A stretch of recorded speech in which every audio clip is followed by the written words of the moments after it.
Ustedes han visto cómo ha habido muchos conflictos en los territorios indígenas a lo largo de las últimas décadas. Inclusive en la administración pasada, Luis Guillermo Solís, hubo una viceministra en presidencia encargada del tema indígena.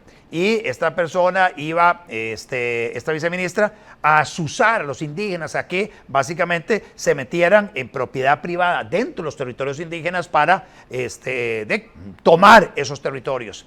Y digo a propiedad privada dentro del territorio indígena porque es muy importante que ustedes sepan que en Costa Rica hay más o menos, creo que son 24 territorios indígenas. Y estos territorios indígenas tienen su origen en la ley indígena, que es una ley de más o menos 1977, que desde un escritorio en San José se dijo, bueno, aquí el territorio indígena Talamanca-Bribri es el territorio indígena Boruca es tal, el territorio indígena de Cabagra es tal, el de Hojarras es tal, el de Salitre es tal, etc. Y entonces delimitaban en una hoja cartográfica el área donde supuestamente iba a estar ese territorio indígena. Y luego se dijo que ese territorio indígena, o sea, la propiedad que contenía esa delimitación, era una propiedad que primero iba a ser de uso colectivo para los indígenas que viven en esa zona. Y que iba a ser administrada esa propiedad por la Asociación de Desarrollo Integral correspondiente a ese territorio indígena.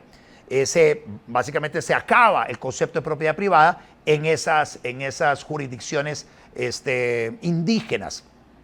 Sin embargo, la misma ley decía que para la constitución de estas áreas tenía que expropiarse a las personas que tenían tierra en esas delimitaciones geográficas.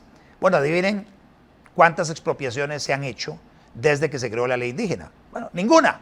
No se ha hecho ninguna expropiación. Y entonces usted tiene personas que tenían títulos de propiedad o tenían posesiones por generaciones en esa zona, personas que bajo los estándares de algunas personas no eran indígenas, porque aquí viene toda otra discusión sobre quién es indígena y quién no.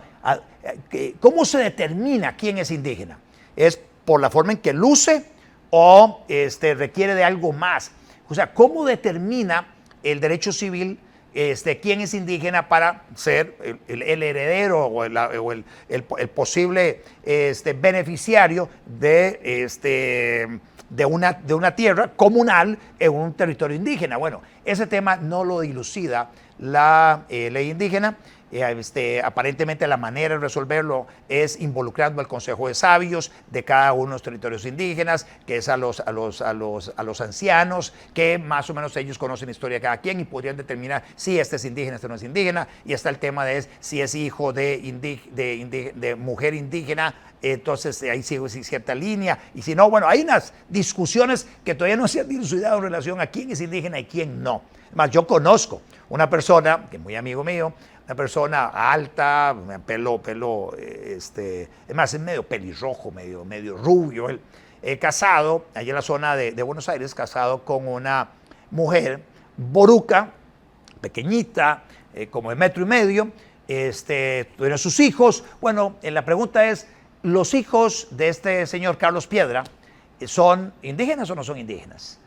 Porque Carlos Piedra es bien blanquito, que no había nacido en el territorio indígena, se casa con este indígena y entonces con esta persona, que es básicamente una persona que ha vivido en esa zona boruca durante todo su tiempo y que usted la ven y dice, bueno, sí, de acuerdo al concepto que tengo yo de quién es indígena y no, esta señora sí me parece que es indígena. Y entonces, bueno, se casan, tienen varios hijos y viene la disputa de si esos hijos son indígenas o no son indígenas y qué derechos tienen como tales. Bueno, el tema muy rápidamente con los territorios indígenas es que se les obliga a vivir en propiedad colectiva. Es como si recordar cómo eran las cosas en China durante algún tiempo, cómo eran las cosas en la Unión de Repúblicas Socialistas Soviéticas, cómo eran las cosas en Cuba, donde no hay propiedad privada, la propiedad del Estado, en este caso la propiedad de la Asociación de Desarrollo Integral, no hay posibilidad de heredar, no hay posibilidad de fraccionar, de vender, de hipotecar, nada de eso.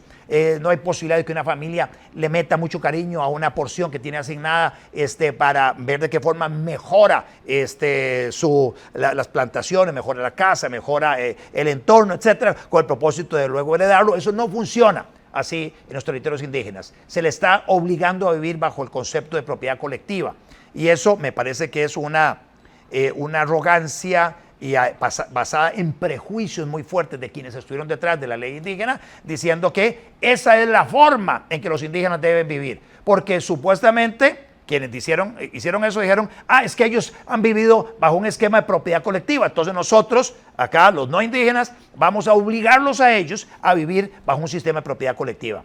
No les extraña a ustedes de que en esos territorios indígenas hay miseria, como en pocas partes del país, no hay derechos de propiedad, conflictos de todo tipo, porque además no se expropiaron las propiedades de las personas que estaban en esos territorios indígenas. Disputas de todo tipo, inclusive ha habido personas fallecidas en esas disputas de tierras, quema de ranchos, peleas de machetes, etcétera, y gobiernos asusando a indígenas a meterse en propiedad de personas no indígenas dentro de un territorio indígena, propiedades que no han sido expropiadas. Menciono todo esto para contextualizar una buena noticia también, y es que finalmente, luego de varias décadas, el gobierno destinó unos recursos para expropiar a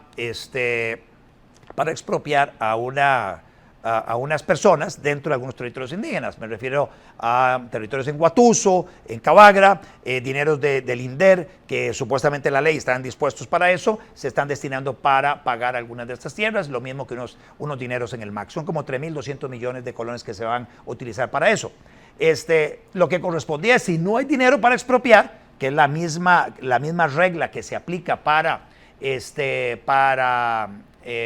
parques nacionales, si usted llega y crea un parque nacional, pero usted deja una propiedad privada allá y no la expropia, bueno, esa persona, dueña de esa propiedad privada, puede hacer con esa propiedad privada lo que le dé la gana, puede hipotecarla, puede venderla, puede hacer lo que le dé la gana mientras no sea expropiada. Eso es lo que dice básicamente la Constitución. Bueno, en este caso, lo que debería hacer el sistema es, usted no le ha expropiado a nadie, permítale a esas personas vender, hipotecar, inscribir, etcétera. Bueno, eso no lo están pudiendo hacer estas personas, es una clara violación de sus derechos de propiedad. Y entonces los conflictos en esa zona han sido creados por el Estado al delimitar de la forma en que delimitó esos territorios indígenas y al obligar a las personas a vivir bajo un sistema de propiedad colectiva, dándole a una asociación de desarrollo integral que además es manejada por un grupillo chiquitillo en cada uno de los territorios indígenas, que muchas veces administran esas propiedades o la propiedad común que tienen en una forma bastante anómala, en forma desordenada, en algunos casos hasta en forma corrupta. Bueno, ese tema de los territorios indígenas es un tema que a veces ni siquiera le prestamos atención porque consideramos que en Costa Rica no hay indígenas. Sí, hay indígenas, hay 24 territorios indígenas, hay miseria ya, y la manera en que se han intentado resolver los problemas en el pasado por parte del gobierno, lo que ha hecho es echarle más canfín a la hoguera. El tema es, si se va a hacer algo así, pague las indemnizaciones correspondientes, y si además se va a considerar que el territorio indígena tiene cierto nivel de autonomía, pues entonces déle la autonomía correspondiente, de tal manera que inclusive un territorio indígena pueda llegar y decir, ¿sabe qué? Aquí en este territorio indígena no vamos a cobrar impuestos.